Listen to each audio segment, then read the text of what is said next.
오늘 2절 말씀을 보면 6장 2절에 너희가 짐을 서로 지라, 오늘 설교 제목인데 사실은 설교 제목은 이 2절 전체입니다. 너희가 짐을 서로 지라, 그리하면 그리스도의 법을 성취하라. 그리하여 그리스도의 법을 성취하라. 오늘 인쇄된 것은 너희가 짐을 서로 지라 이렇게만 했어요. 인생 짐이 다 있지요. 산다고 하는 것은 계속해서 짐을 짊어지는 것입니다. 오죽하면 우리 인생이 짐이 너무나 많고 또 무겁기 때문에 그런 우리를 보시면서 우리 주님께서는 무거운 짐진 자들아 다 내게로 오라, 내가 너희를 쉬게 하리라 그러셨겠어요? 그래서 우리 성도들은 우리가 가지고 있는 감당하지 못할 그런 짐들을 이미 주님께로 가져온 사람들이지요. 우리는 홀로 사는 것이 아니라 주님의 멍에 아래 들어가서 주님께 그 짐을 맡기고 주님과 함께 짊어지고 살아가는 사람들입니다. 우리가 우리의 짐을 주님께 맡겼다고 해서, 그렇다고 해서 이 세상에서 전혀 우리는 아무 힘쓸 필요가 없는 사람으로 사는가? 그렇지 않아요. 계속해서 주님께 나아가고 주님께 우리의 짐을 맡기고 또 하나님께서 우리에게 주시는 그런 사명의 짐도 있고 십자가도 있고 짊어지고 가야 하는 것입니다. 주님 앞에 서는 그날까지 우리는 짐을 져야 돼요. 그런데 우리가 주를 의지하여 주님 앞에 나아가서 우리의 짐의 문제를 해결할 뿐만 아니라 피차에 서로의 짐을 또 져줄 수 있어야 합니다. 하나님과의 수직적인 관계에서 우리가 바른 관계를 가질 뿐만 아니라 수평적인 그런 관계를 우리가 돌아보면서 서로의 짐을 져줘야 돼요. 이 서로의 짐을 지는 것에 대해서 2절에서는 그리스도의 법을 성취하는 것이라고 그렇게 표현하지요. 그리스도의 법, 우리 그리스도께서 새롭게 주신 법이 있어요. 그게 뭐냐 하면 사랑의 법입니다. 새 계명을 너희에게 주노니 너희가 서로 사랑하라. 내가 너희를 사랑한 것 같이 너희도 서로 사랑하라 그러셨습니다. 그렇기 때문에 우리는 이 사랑의 법을 따라서 믿음의 형제 간에 서로의 짐을 져줘야 돼요. 신앙생활은 결코 독불장군으로 하는 게 아닙니다. 도 닦는 게 아니에요. 남은 어떻든 나만 잘하면 돼, 그게 아니에요. 다른 사람은 다 내 경쟁자고 나만 하나님 앞에서 칭찬받고 상 얻으면 돼. 그것은 신앙생활을 잘 몰라서 하는 소리입니다.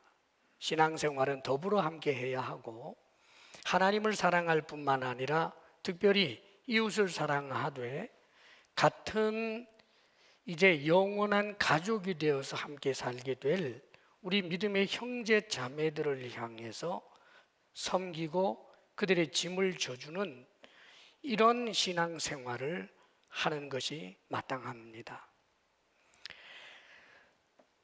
우리가 종말론적으로 이루어질 구원이 어떤 것일까요? 예수님 재림하시게 될 때 그때가 이제 구원의 완성이라고 그렇게 표현을 하는데 그것은 공동체적이에요. 우리가 개별적으로 죽는 순간은 더 다 다르기 때문에 예수님이 재림하실 때까지 살아있다고 하면 그 어마어마한 것을 우리가 눈으로 보다가 이렇게 변화되는 일이 있겠습니다만, 그러나 대개의 경우 특별히 주님 재림 때 살아있었던 사람들은 누가 될는지 모르겠지만 그들 나름의 큰 복일 테고, 많은 경우에는 우리의 삶이 이제 끝나는 날이 있잖아요. 그럼 우리의 영혼이 낙원에 가 있죠. 그럼 낙원에 가서 기다리는 거예요.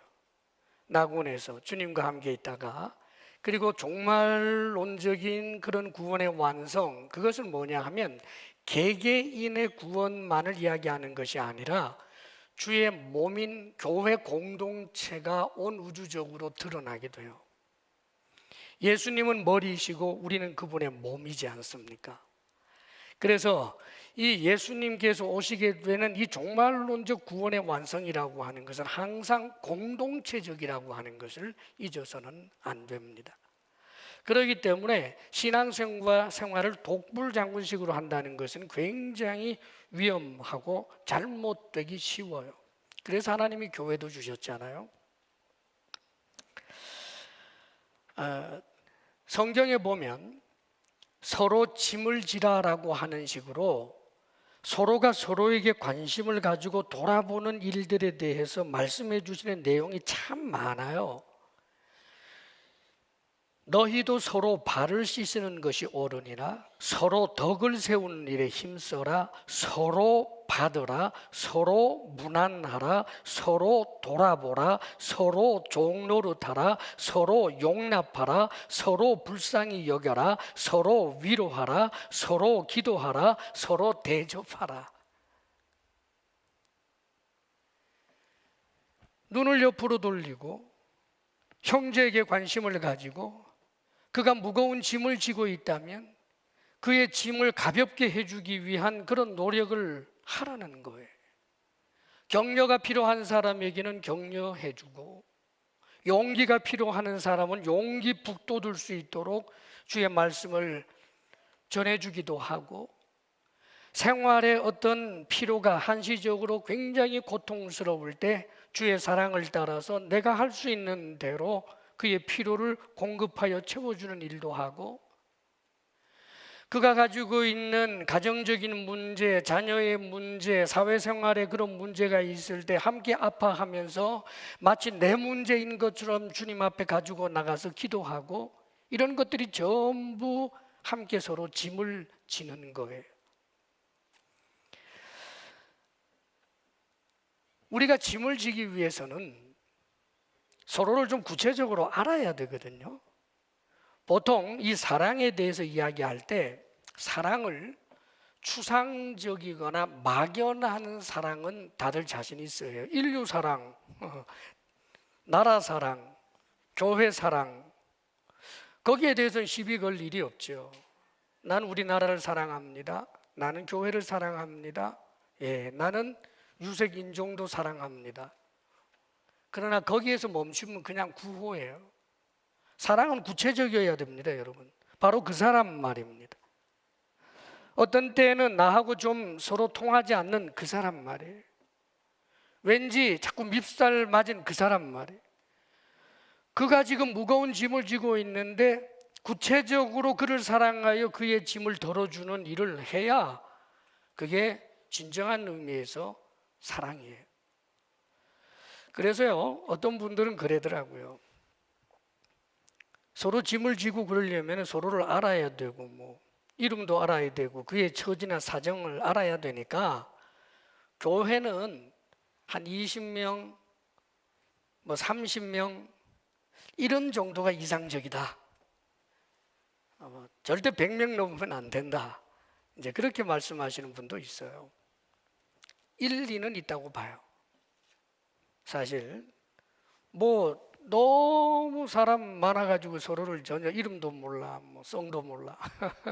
그래가지고 무슨 서로 섬기고 그게 되겠어요? 근데 여러분, 우리는 교회에 이런 신앙생활을 할 때 모든 진리는 성경 안에서 찾아야 돼요.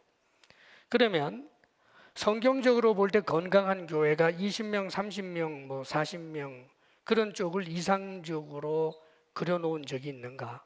없어요. 오히려 교회가 시작이 될 때 120명 성도가 모여서 함께 기도하면서 성령 받으면서 시작이 되잖아요. 그런데 교회가 시작된 그 첫날, 교회 개척의 날 120명의 개척 멤버와 함께 교회를 개척하자마자 몇 명이 들어왔죠? 3,000명 들어와요. 그것도 남자만. 그러니까 교회를 시작하자마자 소위 슈퍼처치로 팍 치고 나가버렸어요. 그뿐인가요? 조금 있다가 또 안진병이 일으키는 사건 통해 가지고 또 남자만 5천 명 들어와요. 그러니까 유래를 보기 힘들 정도로 폭발적인 대성장을 했던 것이 초대교회예요. 그렇다면 그 초대교회가 이름도 몰라 송도 모르는데 어떻게 사랑지수가 높을 수 있었을까? 가정교회 때문에 그래요.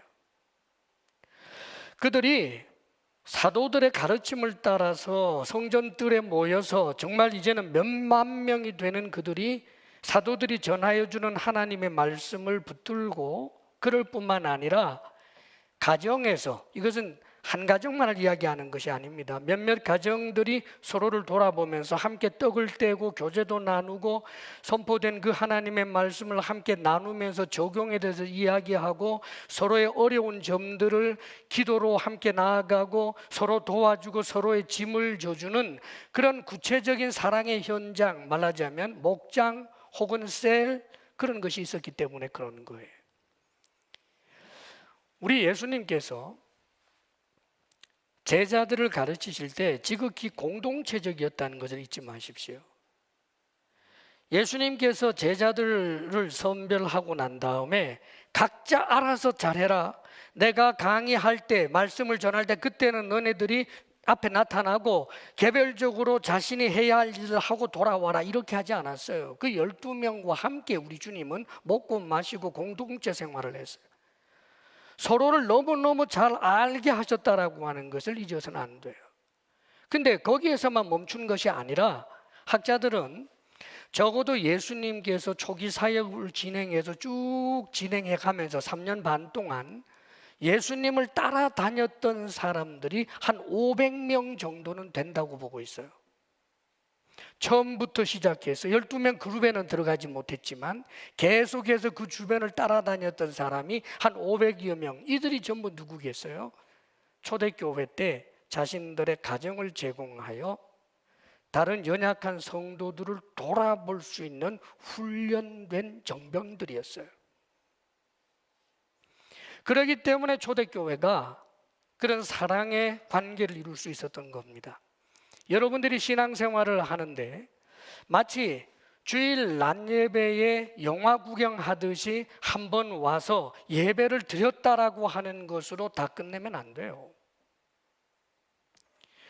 어떤 분은 그러겠죠. 아니, 나는 예배에 성실할 뿐만 아니라 선포되는 그 말씀을 붙들고 내 직장에서 내 가정에서 그 말씀을 따라 살기 위하여 성실하게 진지하게 노력하고 있다. 예, 박수할 일이죠. 귀한 일이에요. 그러나 거기서 멈추어서는 안 돼요.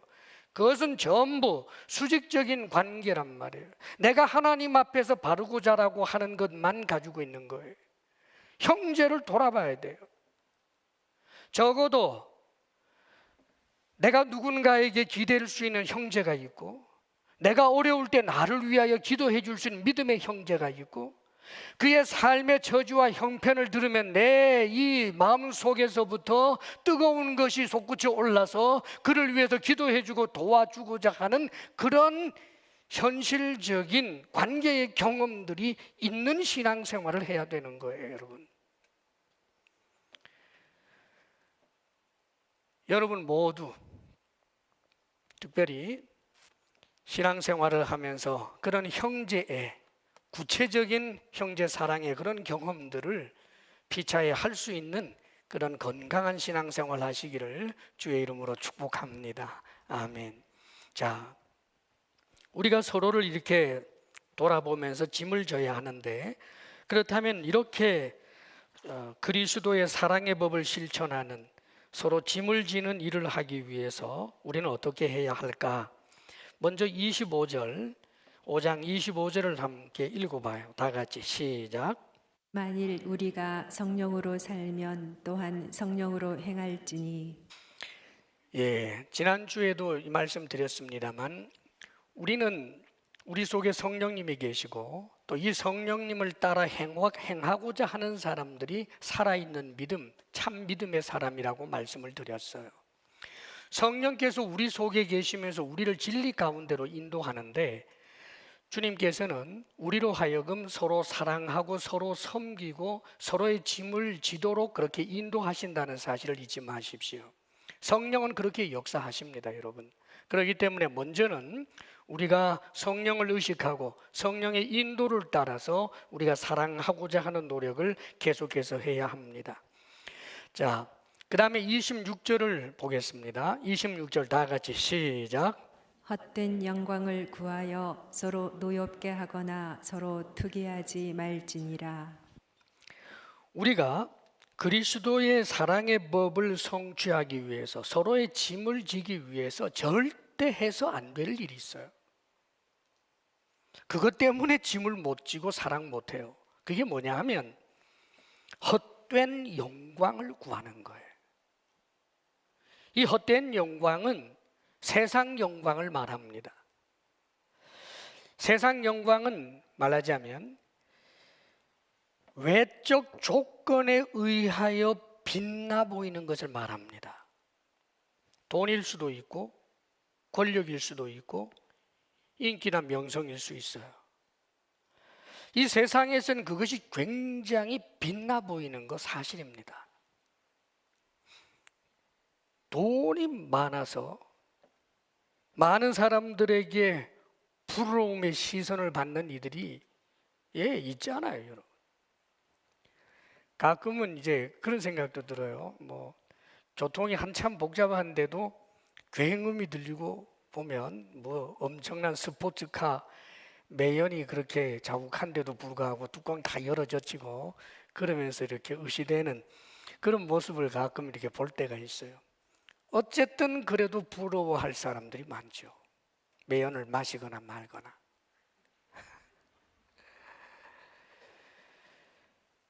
사실 여러분, 재벌 총수들이 회동을 하는데 그 자리 괜찮은데 나도 좀 합시다. 이게 되겠어요? 빛나 보이는 그 자리 총수들이나 가능하죠. 권력자들이 엄청난 그런 권력자들이 회동을 하고 모여서 의논할 때 우리에게는 그 기회가 안 주어지죠. 빛나 보이는 자리예요.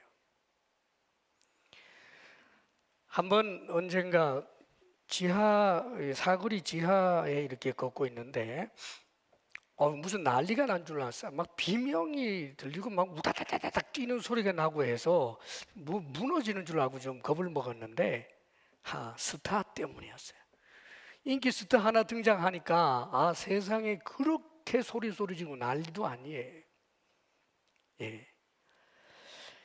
이 빛나 보이는 이 영광을 구한다는 것은 그것을 소원하는 거예요. 거기에 대하여 목말라 있단 말입니다. 그런데 문제는 이 영광은 썩어지는 영광이에요. 이 땅에서 잠시 찬란하게 빛나는 것 같지만 그러나 썩어져 버리고 안개처럼 소멸되는 그 영광이에요. 그런데 어리석게도 교회 공동체에 속해 있으면서도 불구하고 이 영광을 너무나 하나님 앞에서 네 소원이 뭐냐라고 하면 마치 이 소원밖에 없는 것처럼 그렇게 구하고 있는 이들이 있다는 얘기예요. 그럴 때 어떤 현상이 일어나는가? 여기 타협이 없어요. 서로 노엽게 하거나 서로 투기하게 된다고 말하잖아요. 세상 영광을 지나치게 구하게 되면 그 하나님의 백성들이 서로를 섬겨주고 서로의 짐을 져주는 게 아니라 서로를 노엽게 하게 된다고요. 서로 투기하게 된다 그 말이에요. 예수님의 제자들의 일화가 그것을 잘 이야기해 주지 않습니까? 예수님의 제자들이 적어도 예수님에게 3년이나 훈련을 받고 이제 드디어 예수님께서 예루살렘을 향하여 십자가 지기 위해서 올라가는 그 길에서도 자기들끼리 분쟁이 일어나죠. 그 분쟁이 뭐예요? 세상 영광, 이 헛된 영광을 구했기 때문입니다. 예수님이 왕이 되면 누가 좌우에 앉을 것인지, 우리 12명 가운데 누가 가장 공이 많은지 서열 좀 정하자라고 하는 것 때문에 그렇게 다투었던 거예요. 교회 공동체도 셀도 사랑하는 여러분, 우리가 이 세상 영광에 자꾸 집착을 하게 되면 다투게 돼요. 서로를 노엽게 하게 되고 또 투기합니다. 질투하고 미워하는 거예요. 내가 그렇게 구한 것이 저 사람에게 있다라고 하는 것이 밉살스럽고 견디지를 못해서 툭하면 시비 걸고 미워하는 일들이 일어나는 거예요, 여러분. 그렇기 때문에 우리가 서로의 짐을 져주기 위해서 성령을 따라서 우리의 마음을 단속해야 하는 것이 무엇이냐 하면, 내가 지금 구하고 있는 것이 세상 영광 아닌가? 사람들의 주목을 받으려고 하는 것 아닌가? 사람들의 칭찬을 받으려고 하는 것 아닌가? 스스로 자기 점검을 끊임없이 해야 된다는 말이지요. 그러면 우리는 어떤 영광을 구해야 할까? 예수님이 보여주셨어요. 예수님께서 요한복음 12장 23절에 이런 말씀을 하십니다. 인자가 영광을 얻을 때가 왔도다.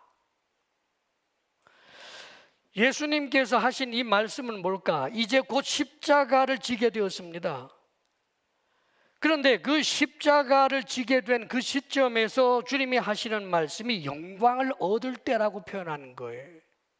무엇을 말하는 것입니까? 십자가 고난과 죽음을 통과한 이후에 그에게 나타나게 되는 부활의 영광. 이 부활이란 하나님께서 인정하시는 거예요. 너 의롭다. 너는 의롭다. 그래서 하나님께서 그를 부활시키실 뿐만 아니라 당신의 보좌 우편을 내어주시게 되지 않습니까? 우리 주님께서 말한 영광은 하나님께서 주신 사명을 따라서 그 사명을 완수하고 난 다음에 하나님께서 인정해 주시게 되는 그 영광을 말하는 거예요. 우리가 바로 이런 썩지 아니할 영광에 우리가 소원을 두게 되면 누군가의 발을 씻어줄 수 있어요. 알아주지 않아도 발을 씻어줄 수 있어요. 그런데 세상의 영광을 구하여 발을 씻어줄 수도 있습니다.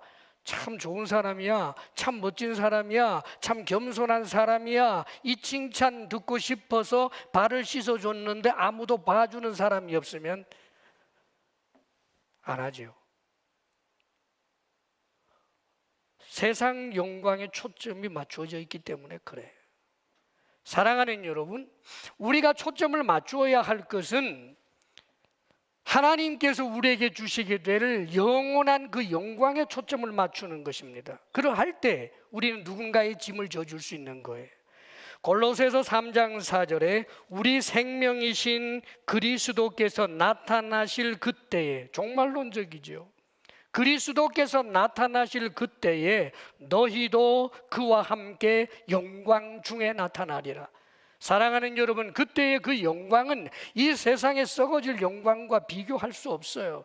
영원토록 온 우주적으로 빛나게 되는 그 영광, 하나님의 영광에 우리가 들어가게 되는데, 거기에 초점을 맞출 때 우리가 누군가의 짐을 져줄 수도 있고, 낙심하지 않고 계속하여 선을 행할 수 있고, 누군가를 위해서 우리가 우리 가진 것을 희생할 수도 있는 것입니다.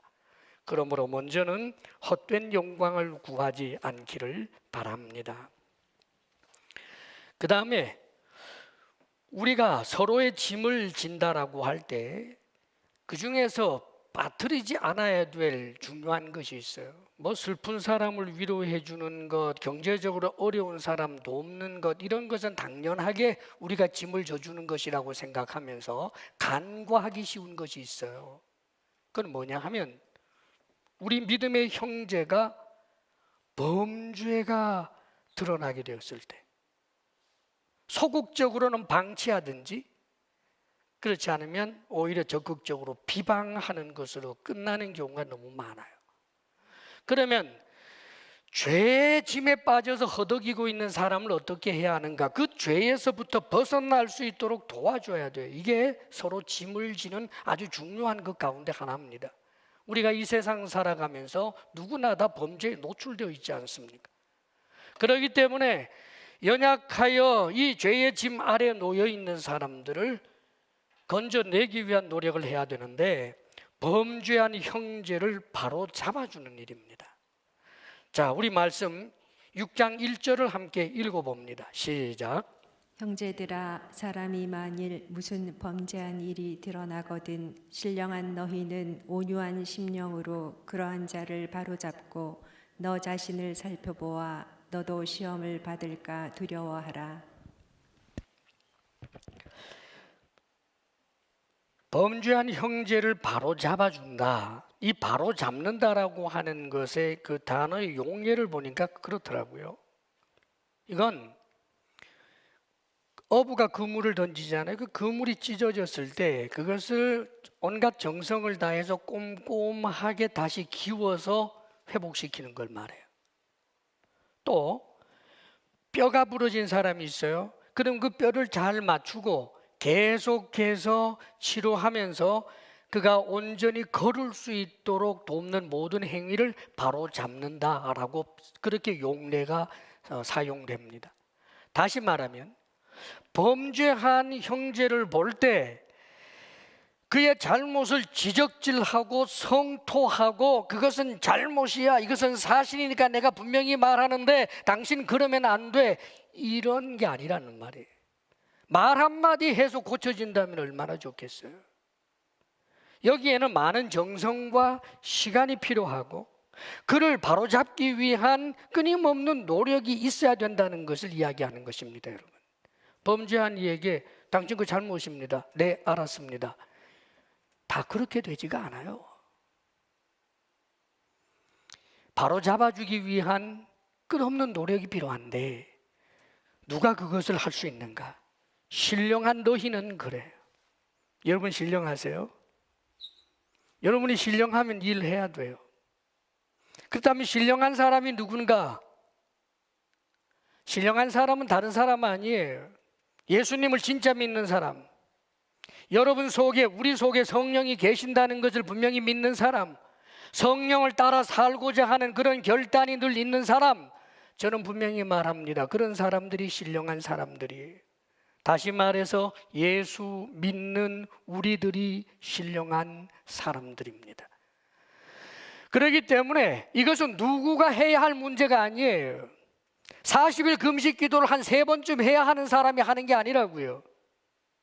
예수 믿는 우리가 해야 할 일이란 말입니다. 신령한 우리가, 예수 믿는 우리가 해야 하는데 그러면 어떻게 할까? 온유한 심령으로 그러한 자를 바로잡고 그래요. 온유한 심령이에요. 온유하다라고 하는 것은 하나님께 길들여진 품성이라고 그랬죠.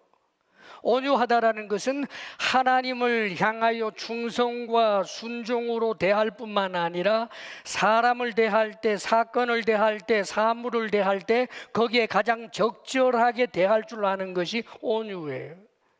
슬퍼하는 사람은 그 슬퍼하는 사람에게 맞게 합당하게 대할 줄 알고, 절망에 빠진 사람에게 거기에 합당하게 대응할 줄 알고, 참으로 먹을 것, 입을 것이 없어서 슬퍼하는 이에게 거기에 걸맞게 대응할 줄 알고, 죄에 빠져서 허덕이는 이에게 지적질하고 호통치고 나무라고 책망하는 것이 아니라 겸손하게, 친절하게, 부드럽게 아파하면서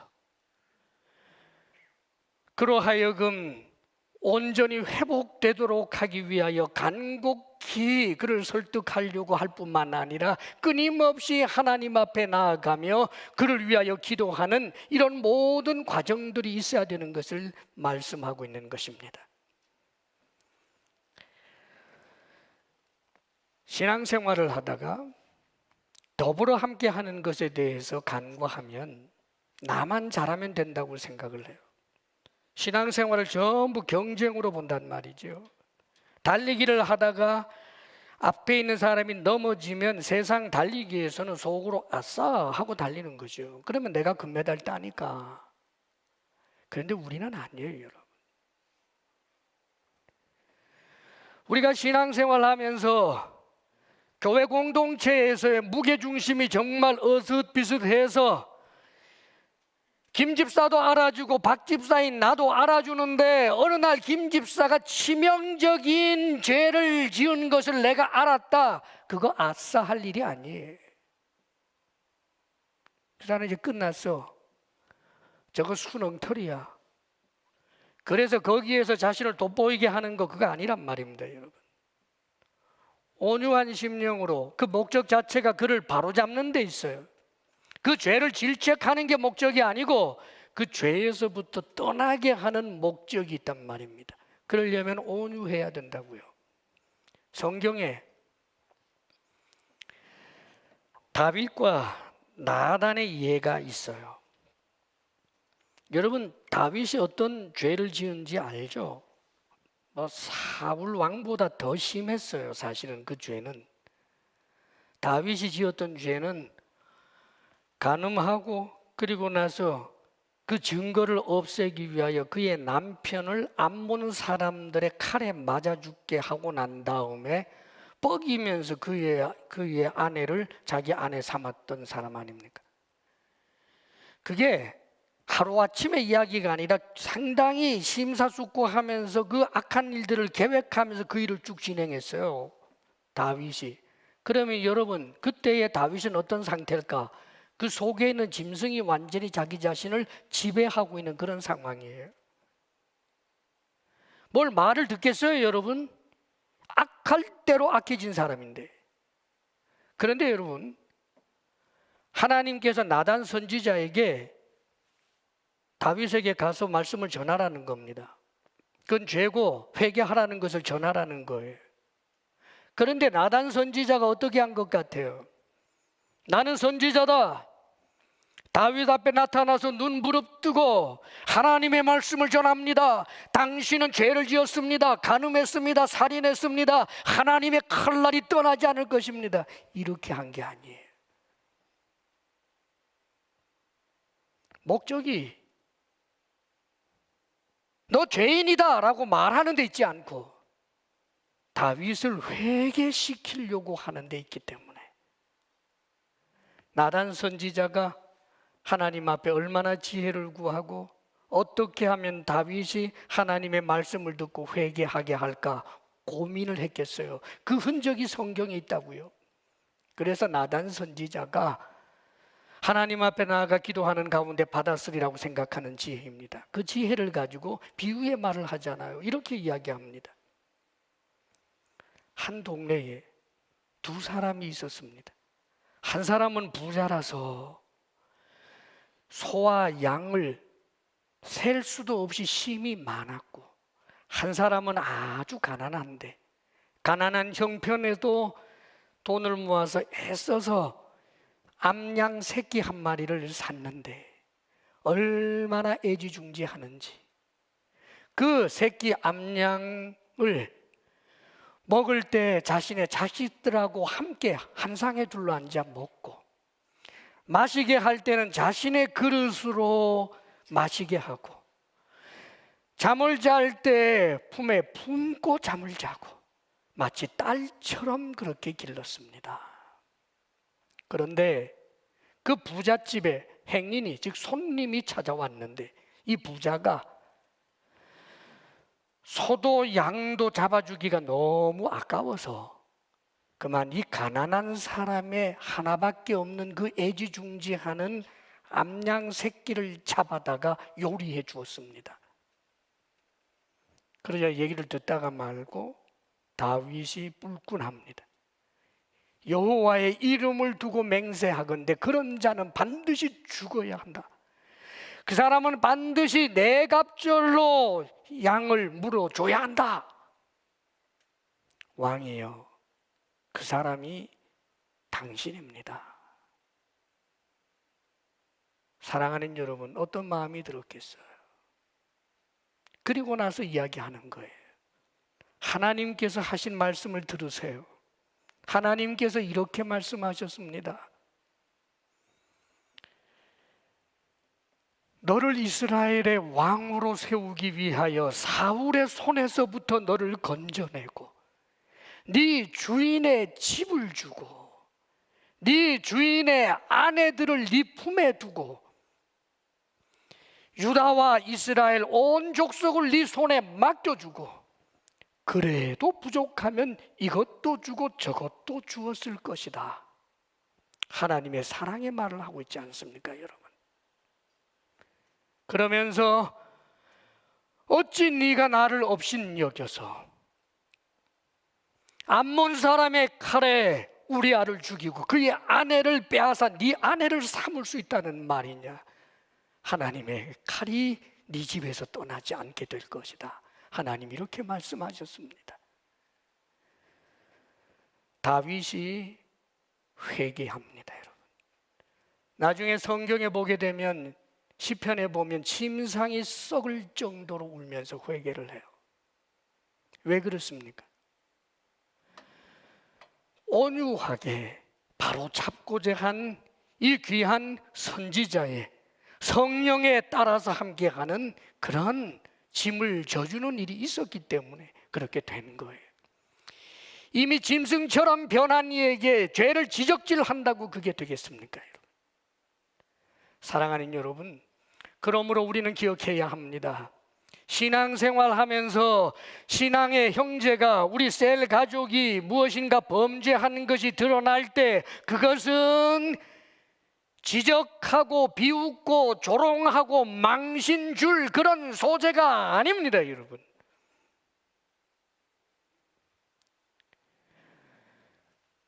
그래서 예수님께서 이런 말씀도 하셨어요. 만일 너희 형제 중에 누가 범죄하거든 1대1로 찾아가서 그에게 말하라. 간곡한 설득이지요. 그래도 말을 듣지 않거든 역시 그도 잘 아는 한두 사람을 더 데리고 가서 또 권하라. 한두 번이 아니에요, 여러분. 그래도 말 듣지 아니하면 교회에 말하고, 교회의 말도 듣지 않으면 주리를 틀라고 한 게 아니에요. 이방인처럼 여겨라. 즉 교제를 끊어버리고, 그래서 그로 하여금 교회 공동체에서 고립된 그 처절한 고독을 느끼면서 무엇인가 잘못된 것을 뼈저리게 느끼도록 하라고 하는 그런 식으로 우리에게 가르쳐 준 거예요. 사랑하는 여러분, 우리 형제들 가운데서 잘못된 그런 범죄 행위가 드러날 때 그것을 비판하고 조롱하고 하는 자가 아니라 온유함으로 그를 바로 잡고자 하는 그런 짐을 함께 지고자 하는 그런 마음들이 우리에게 다 있기를 바랍니다. 그런데 여기에서 주의할 것이 있어요. 그러한 자를 바로 잡고 너 자신을 살펴보아 너도 시험을 받을까 두려워하라 그랬어요.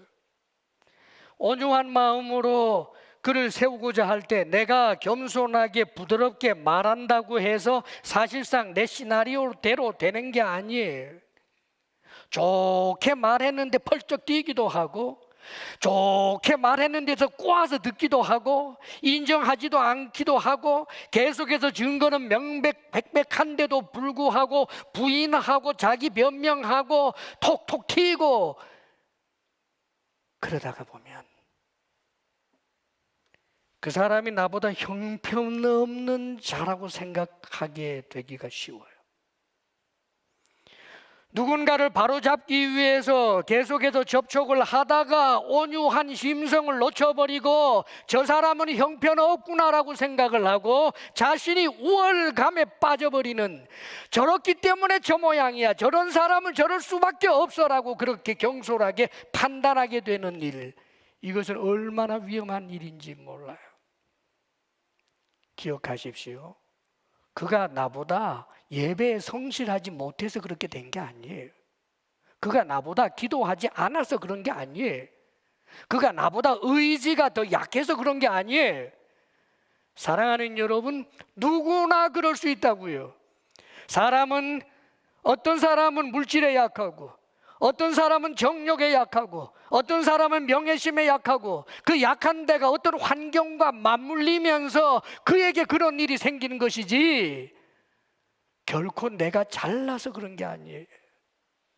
그렇기 때문에 누군가를 바로 잡으려고 하는 사람이 교만에 빠진다든지 그래서 저 사람보다 내가 낫다라고 하는 우월감에 빠져서는 안 됩니다. 나도 그럴 수 있다라고 하는 두려움을 가지고 더욱더 주님 앞에 나아가고 그리하여 또 온유한 마음으로 그를 대할 수 있는 그런 사람이 되어야 되는 거예요. 물론 그렇게 해서 그가 돌이킬 수도 있겠지만 돌이키지 않는다 할지라도 그를 함부로 단정하지 않고 하나님께 맡길 줄 아는 그런 사람이 되어야 된다는 뜻입니다. 그렇기 때문에 3절에서는 우리에게 이렇게 말씀해 주고 있어요. 3절 말씀 함께 읽습니다. 시작. 만일 누가 아무것도 되지 못하고 된 줄로 생각하면 스스로 속임이라.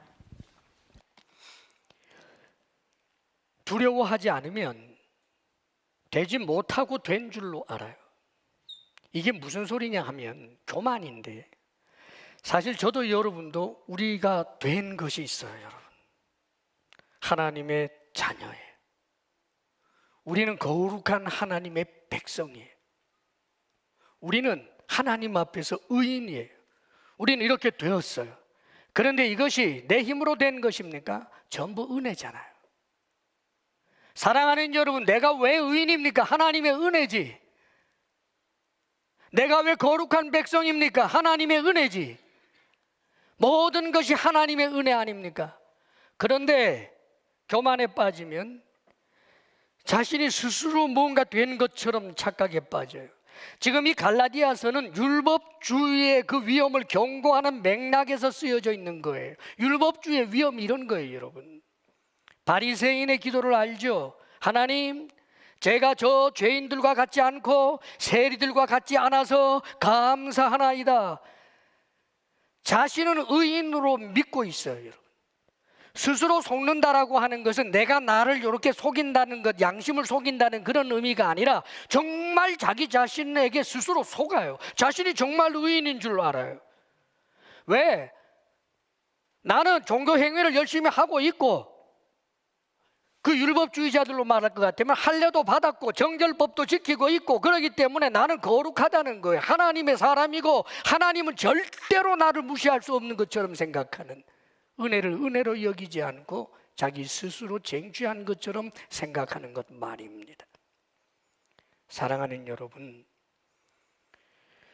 우리는 죄진 사람을 속히 비판할 수 있어요. 비판을 할 때 내가 올라가기 때문입니다. 잘못을 조목조목 이야기할 때 나는 그 잘못과 상관없는 사람인 것처럼 스스로 속고 있는 거예요.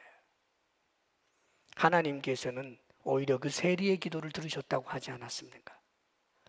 그러므로 잊지 마십시오.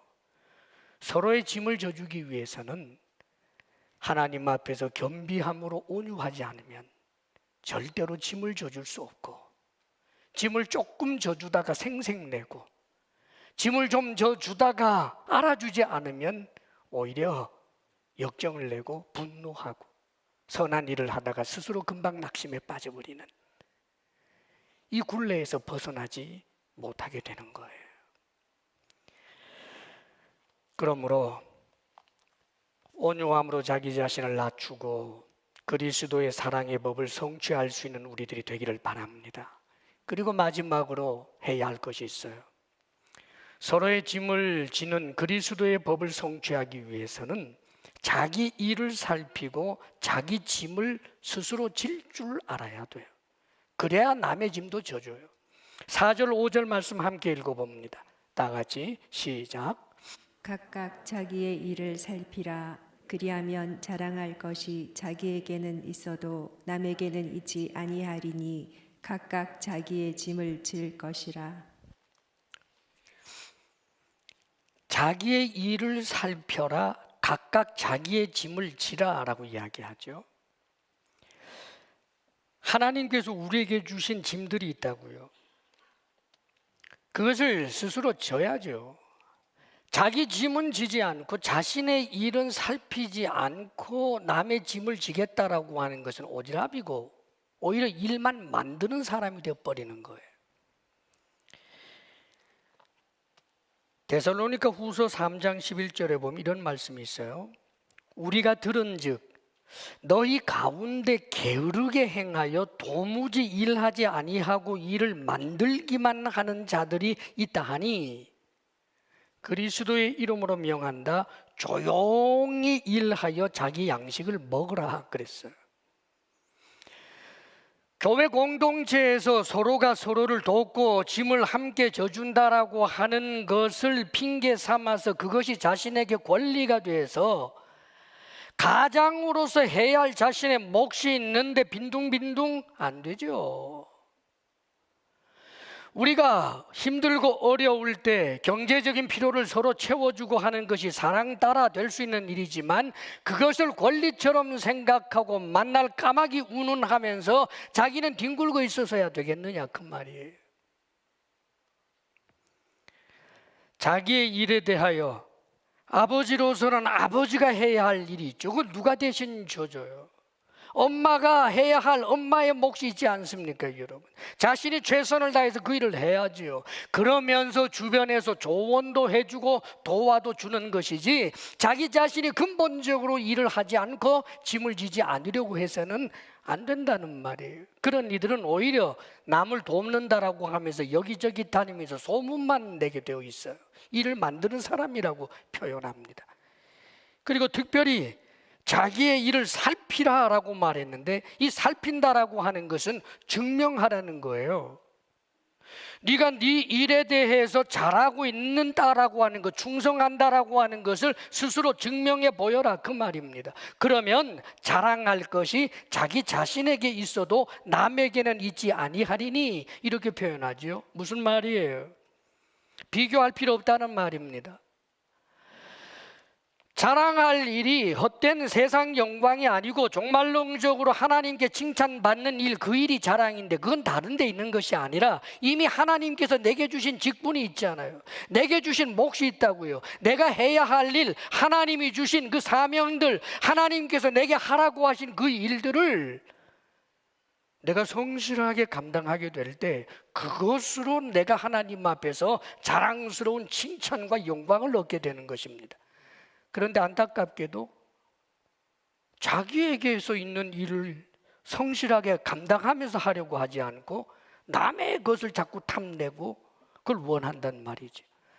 우리 달란트 비유 잘 알죠? 1달란트, 2달란트, 5달란트 받은 사람 이야기. 2달란트 받은 사람은 2달란트 받은 걸로 열심히 일하면서 칭찬받고 그게 자랑거리가 되잖아요. 5달란트도 마찬가지고. 1달란트 맡은 사람이 왜 땅속에 묻었을까? 물론 성경에는 없는 이야기지만 좀 추측해 보면 이게 한 집에서 일어난 일이란 말이에요. 누구는 하나, 누구는 둘, 누구는 5 주니까 아마 빈정상한 것 같아요. 그래서 묻어둔 것 같단 말이죠. 왜 나한테는 1달란트야? 나는 2달란트 맡을 수 있는데 나는 5달란트 맡을 수 있는데. 사랑하는 여러분, 자랑할 일은 내게 주어진 그 일에 성실하게 감당함으로 그것이 자랑할 일이 되는 거예요. 고라자손이 문제가 뭐였습니까, 여러분? 고라당 문제는 다른 게 아니에요. 그들은 레위 사람입니다. 레위인들인데 모세가 하는 이야기를 들어보게 되면 결국은 제사장의 일에 대하여 그게 섭섭했던 거예요. 왜냐하면 레위인들은 앞만 봐도 제사장들을 뒤치다꺼리 해주는 사람처럼 보이기 때문에 그래서 제사장의 일을 자신들에게 달라라고 하는 것이 그 분쟁의 원인이었던 것을 성경을 통해서 볼 수 있어요. 우리에게 자랑할 일은 하나님께서 내게 주신 그 일에 대하여 내가 성실함을 증명해야 돼요.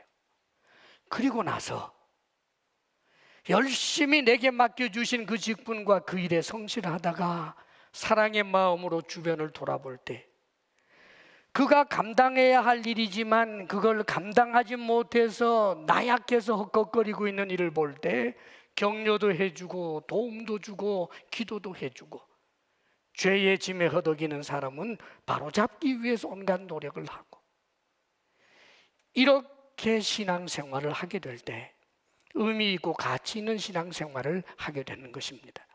교회 생활 하찮게 보지 마십시오, 여러분. 학교 생활 소중하게 여기죠. 직장 생활 소중하게 여기지요. 교회는 취미 생활만도 못한 것 아닙니다, 여러분. 신앙생활을 20년, 30년 해도 내가 어깨를 대어줄 사람도 없고 나를 위해서 기도해 주십시오라고 할 만한 사람도 없다. 신앙생활 잘못한 겁니다. 내게 아픈 일이 있을 때 함께 울고 애통해하며 기도해 줄 만한 사람이 주변에 없다. 도대체 어떻게 신앙생활을 하고 있는 것입니까, 여러분? 사랑은 구체적이어야 합니다. 더불어 함께 해야 합니다. 내가 구원받게 하소서. 김 집사님이 나와 함께 복음을 전하고 함께 일하고 있는 박 집사님이, 최 집사님이 함께 하나님 앞에 서게 하여 주옵소서. 이게 우리의 소원이 되어야 되는 거예요. 2022년 현재를 살며 함께 주사랑교회 성도라고 하는 이들이 언젠가 하나님 앞에 완벽하게 다시 설 수 있게 되는, 그것을 우리가 소원해야 돼요.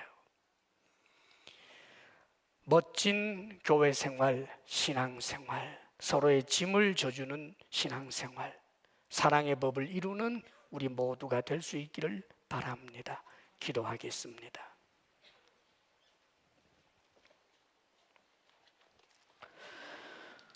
거룩하신 하나님, 우리에게 교회를 허락하시고 신앙생활을 홀로 외롭게 하지 않게 하여 주신 것 감사합니다. 아버지 하나님, 더불어 함께 예배하고 더불어 함께 봉사하고 더불어 함께 복음을 전하고 서로의 짐을 져주고 서로를 위해서 기도하고 위로하고 격려하고 도와주는 아름다운 사랑의 공동체 되게 하여 주옵소서. 우리가 신앙생활을 주님께서 칭찬하실 만한 건강하고 바른 신앙생활을 하도록 하나님 은혜 베풀어 주옵소서. 예수님 이름으로 기도합니다. 아멘.